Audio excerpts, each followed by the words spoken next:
Chapter number 18, where do we go now. अब हम कहाँ जाएं? Here is a story of a poverty. यहाँ पर एक गरीब की कहानी है, गरीबी में we have to face so many problems in poverty. हम लोग गरीबी में बहुत सारे प्रॉब्लम्स फेस करनी पड़ती है, आपको पता ही है। तो यहाँ पर कुछ लोग ऐसे हैं जो मिग्रेटिंग करते हैं, मीन्स एक जगह से दूसरे जगह जाना पड़ता है उन्हें जॉब की वजह से, अपनी जीविका चलाने के लिए, है ना, अपने लाइफ को चलाने के लिए उनको एक जगह से दूसरी जगह मिग्रेट करना पड़ता है। कभी कभी ऐसा होता है उस जगह भी उनको ठीक से सब कुछ अवेलेबल नहीं हो पाता है, तो वो जगह भी उनको मिग्रेट करनी पड़ती है, मतलब वहां से भी उनको मिग्रेशन करना पड़ता है, वहां से भी एक जगह से दूसरी जगह शिफ्ट हो जाना पड़ता है। तो here is the story of Anuj भाई is a very poor man. Anuj Bhai is sitting at the door with his daughter Jia. So in this chapter, we will learn about those people who are suffering from poverty and many problems due to poverty. Okay? तो Anuj Bhai was sitting in the door with his daughter Jia. Anuj Bhai अपने daughter अपनी बेटी के साथ बाहर बैठे हुए हैं। They were waiting for Kushal. उनका जो कौशल एक बच्चा है, लड़का है, उसका वेट कर रहे हैं। इट वाज ऑलमोस्ट नाइट, क्योंकि छोटे छोटे बच्चों को भी जॉब करने के लिए जाना पड़ता है, तो छोटे छोटे काम करने के लिए जाना पड़ता है, पैसा अर्न करने के लिए। तो इट वाज ऑलमोस्ट नाइट, ये लगभग रात जैसी हो गई है, मतलब 10-11 का टाइम हो गया है। Kushal had not come home, Kushal अभी घर नहीं आया है। 2 years back Anuj family came to Mumbai from Sindoori village, यानी 2 साल पहले अनुज भाई की जो फैमिली है वो सिंदूरी विलेज से मुंबई आई थी। Here they only knew the family of distant relative, यानी वहाँ पर उनकी फैमिली कुछ ही लोग रहते हैं जिन्हें वो जानते हैं। With their help, उनकी हेल्प से अनुज भाई began to prepare from fishing net, but the money he got was not enough. तभी क्या हुआ, उन्होंने began to prepare from fishing net, उन्होंने उनका काम क्या था, फिशिंग नेट, जो मछली पकड़ने वाला जो कांटा होता है, जो जाल होता है, उसकी वो रिपेयर करना स्टार्ट किया था। But the money he got was not enough, लेकिन उन्हें जो पैसा मिलता था वो उनके लिए बहुत इनफ नहीं था, काफी नहीं था। दे हैड टू पे फॉर द मेडिसिन, उन्हें अपनी दवाई के लिए पे करना पड़ता था, फूड खाने के लिए, स्कूल फीस, और इसकी बच्ची जो स्कूल में पढ़ती थी स्कूल फी पे करनी पड़ती, रेंट, किराया, झोपड़ झुग्गी वगैरह होती है बड़ी बड़ी सिटी में, तो वहां पर झुग्गियों का भी बहुत सारा रेंट पे करना पड़ता है।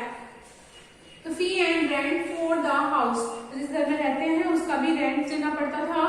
Yes, they even had to buy water, यानी यहाँ तक कि उन्हें पानी भी खरीद कर पीना पड़ता है। आपको जानते हो ना, पानी की प्रॉब्लम बहुत ज्यादा हो रही है, तो पानी भी पीने वाला हम लोग को खरीदना पड़ता है। यहाँ भी हम लोग खरीदते हैं ना पानी, आरओ का पानी, मिनरल वाटर वगैरह खरीद के पीते हैं।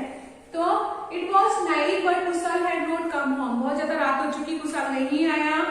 तो Jiya was watching a dance on TV through the neighbours window, Jiya क्या टीवी पर डांस देख रही है अपने नेबर के विंडो के थ्रू, यानी अपने पड़ोसी की विंडो से झांक कर डांस देख रही है। आपने देखा होगा, जो बच्चे होते हैं उनके घर में टीवी नहीं होता तो दूसरे घर में झांक करके देखते हैं। तो but Anuj did not want to watch TV, लेकिन अनुज टीवी देखना नहीं चाहता है। He was lost in thought, वह विचारों में खोया हुआ है। जब हमारे घर का कोई भी मेंबर नहीं आता है तो हमको क्या कि अलग अलग से थॉट्स आने लगते हैं, विचार, पता नहीं क्यों नहीं आया, कहाँ फंस गया, क्यों नहीं, क्या हुआ, तो वो ऐसे विचारों में खोया हुआ था। यार एवरीथिंग वाज सो डिफरेंट, यहाँ पे सब कुछ बहुत अलग था। But they would was running around for work, लेकिन उसको but the evening brought back old memory, मतलब सारा दिन तो उसका काम करते करते निकल जाता है, बट शाम को उसको पुरानी यादें सताने लगती हैं। ओके, रिमेम्बरिंग ओल्ड डेज, पुराने दिनों को याद करते हुए।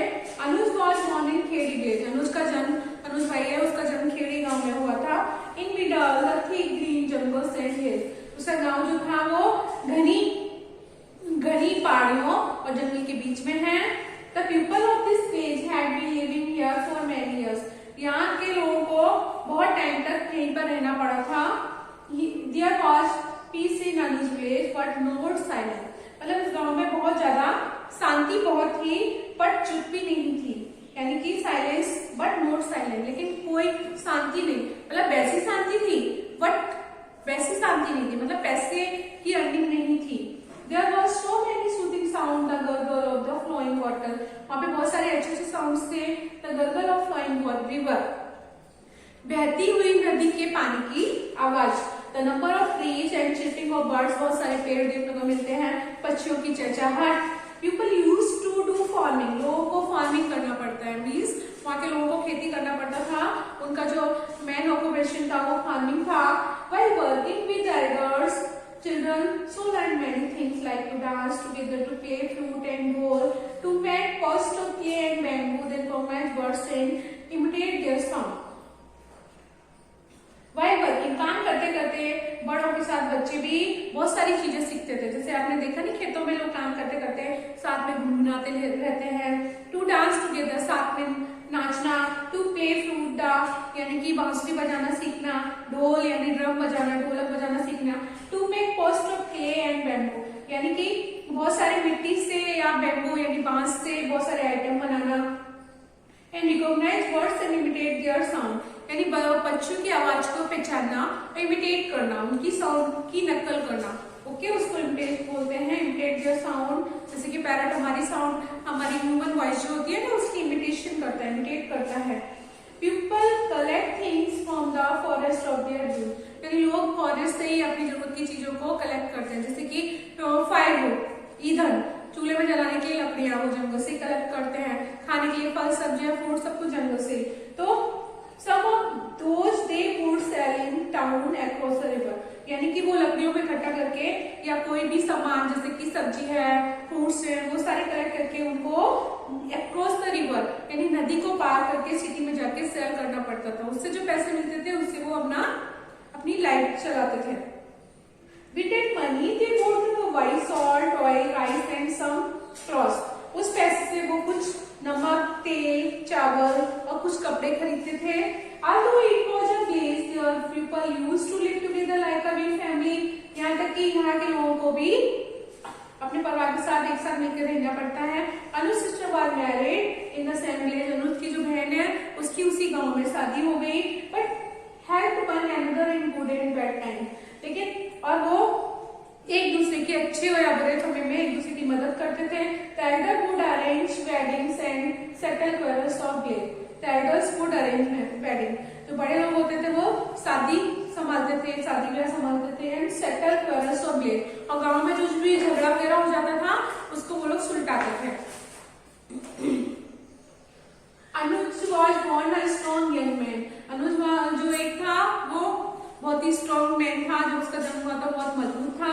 He worked hard in the field and caught fish from big river, बहुत मेहनत करता था, बड़ी बड़ी नदी से मछलियां पकड़ता था। But and his friends would go to forest to collect food, उसके फ्रेंड्स भी वो फ्रूट्स कलेक्ट करने के लिए फॉरेस्ट में जाते थे। रूट्स मीन्स जड़, जिसे कंदमूल बोलते हैं, कुछ जड़ भी हम खाते हैं ना। And plants for medicine and fish from the river, यानी प्लांट से भी हमें बहुत सारी मेडिसिन मिल जाती हैं। जब भी कोई बीमार होता था तो वो डॉक्टर के पास नहीं जाता था, ये सभी मेडिसिन से ठीक हो जाते थे। ओके, तो to sell this in town during festival time, Anuj would dance and play the drum with boys and girls of his age, यानी जब भी कोई फेस्टिवल्स होता था तो वो डांस करता था, ड्रम बजाता था और नाचता था। ओके, तो यहाँ पे वो अपने गांव का बता रहे हैं, यानी खेड़ी गांव का है। खेड़ी गांव में जब प्रॉब्लम्स हुई तो वो सिंदूरी गांव में, सिंदूरी में आ गया। जब सिंदूरी में बहुत सारी प्रॉब्लम्स हुई तो वो बॉम्बे चला गया, मुंबई चला गया। ओके, तो वो अपने मिग्रेशन की स्टोरी सुना रहा है कि कैसे कैसे उसने मिग्रेट किया। जब उसे एक जगह से प्रॉब्लम हुई तो वो दूसरे जगह चला गया, दूसरे के भी प्रॉब्लम होने लगी तो फिर वो तीसरी जगह चला गया। बट अब वहां भी प्रॉब्लम हो रही है, वहां रहने का, उसका रेंट का प्रॉब्लम है, और वहाँ पे ठीक से मतलब सेटल होने में प्रॉब्लम हो रही है, उसको पैसा इतना नहीं मिलता है। अब वो इसी बात पे बोल रहा है कि where do we go now, अब हम कहाँ जाए। हम एक जगह से दूसरी जगह चले आए, दूसरी जगह से तीसरी जगह चले आए, but where do we go now, लेकिन अब हम क्या करें, कहाँ जाए। तो जो भी पुअर लोग होते हैं उनके सामने ऐसी प्रॉब्लम्स आती हैं, क्योंकि उन्हें उतना ही बहुत कम पैसा मिलता है, उतने में उन्हें सब कुछ मैनेज करना होता है, बच्चों की फीस, रेंट, यहाँ तक कि मतलब अपने छोटे मोटे खर्चे सब कुछ, ये सब करते हुए भी उन्हें बहुत सारी प्रॉब्लम्स फेस करनी पड़ती हैं। यहाँ तक कि वो बीमार हो जाते हैं तो अपना ट्रीटमेंट भी नहीं ले पाते हैं और बीमार में ही उनकी मौत हो जाती है। तो वही सारी ये पूरी जो स्टोरी है वो एक पॉवर्टी के ऊपर, एक गरीबी के ऊपर है कि during poverty we have to face many problems in city. Okay, तो one day the people should carry hard that a big dam was to be built on a river. For this big wall would be stop the broad river Kheri and many villagers area would be down and underwater. क्या हुआ कि खेरी की river थी बहुत ज्यादा ऊपर आ गई, वहाँ पे फ्लड आ गया, बाढ़ आ गई. The people would have to leave their village. लोगों को अपना गांव छोड़ना पड़ा, अपनी भूमि छोड़नी पड़ी जहाँ पे वो पैदा हुए. On which their forefathers had lived for years. जहाँ पर उनकी फोरफादर भी होता पूर्वज, जहाँ पे उनके पूर्वज इतने टाइम से रह रहे थे, वो जगह को उन्हें छोड़ना पड़ा. हमें बहुत कष्ट होता है जब हमारे बाबा दादी वगैरह वहाँ पे रहते हैं, उनकी मेमोरीज, हमारी बचपन की यादें जुड़ी रहती हैं, और वो जगह हमें छोड़नी पड़ती है. तो after a few days the government officers along with the police started visiting their villagers. Small children of the village saw to police first time. क्या हुआ कि सबको बोलना पड़ा, सब आए, उन्हें बोला कि आपको ये गांव छोड़ना पड़ेगा, और फिर उन्होंने वो गांव छोड़ दिया. उसके बाद वो कहाँ चले गए? After that they went to Sindoori. उसके बाद वो सिंदूरी में चले गए. ओके, वहाँ पे Anuj parents and all were not happy. लेकिन अरुण के पेरेंट्स जो थे, बड़े थे, वो बहुत खुश नहीं थे अबाउट लिविंग देयर विलेज. उनको दुख हो रहा था अपना गांव छोड़ने में. Listening all these Anu got लिटली discard. ये सब सुनकर अनु थोड़ा डर गया था, बट आल्सो फेल्ट एक्साइटेड. लेकिन उसको बहुत एक्साइटमेंट हो रहा था. It started thinking that after getting married, क्योंकि उसकी he started thinking, उसने अपनी शादी के बाद थोड़ा सोचना शुरू कर दिया. he would take his bride to the new house in new village. तो उसे ऐसा लगा कि वो अपनी ब्राइड यानी अपनी दुल्हन को एक नए गांव में लेकर जाएगा. ऐसा सोच के उसके एक्साइटमेंट भी हो रहा था. A house where he could just press a button for the light and turn the tap of water.